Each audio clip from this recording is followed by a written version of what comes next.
Hello friends, आज मैं आप लोगों को काइंड्स ऑफ सेंटेंसेस के बारे में बताऊंगी।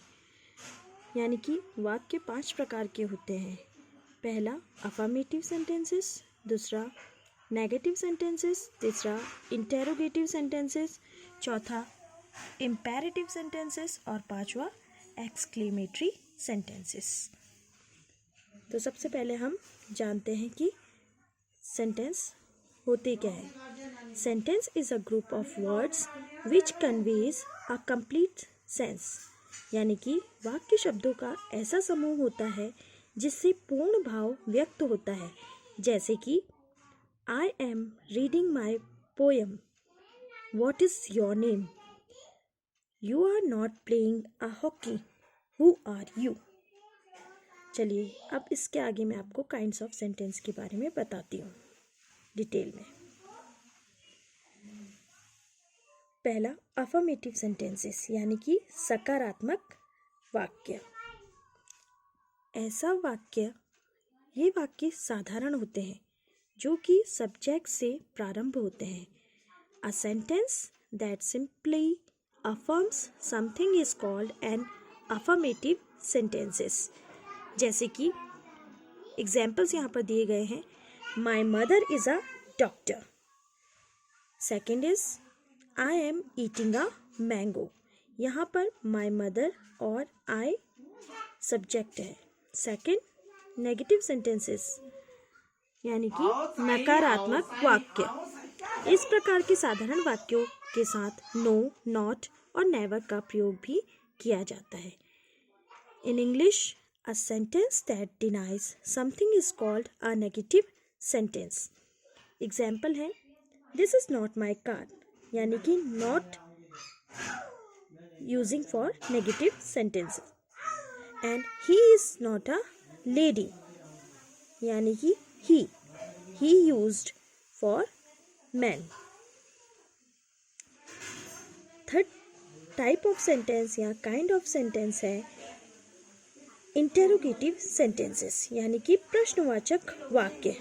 जिन वाक्यों के माध्यम से कोई प्रश्न पूछा जाता है या जानकारी मांगी जाती है उन्हें प्रश्नवाचक वाक्य कहते हैं।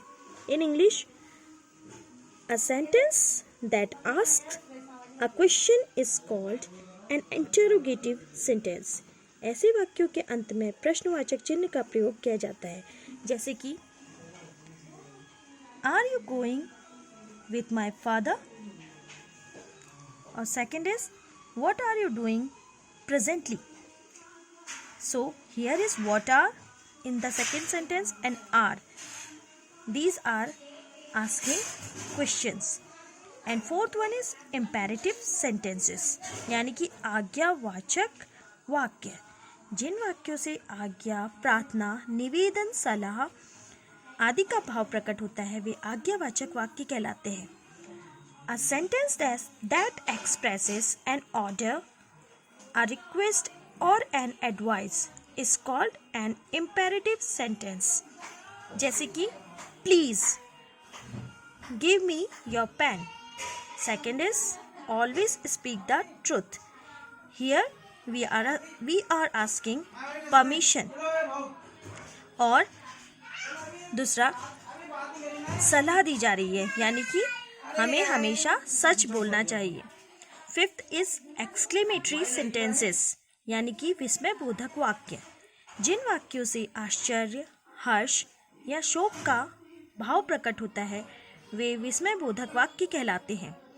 A sentence that expresses a sudden और strong feeling of mind, a wish और a prayer is called an exclamatory sentence. ऐसे वाक्यों में विस्मय आदि बोधक शब्द या वाक्य में विस्मय बोधक चिन्ह यानी कि ये चिन्ह दिखाई दे रहा है, इस चिन्ह का प्रयोग किया जाता है। First one is example of this is hurrah, we have passed the exam. यानी कि यहाँ पर ये खुशी शो कर रहे हैं और ये हुर्रा का प्रयोग कर रहे हैं।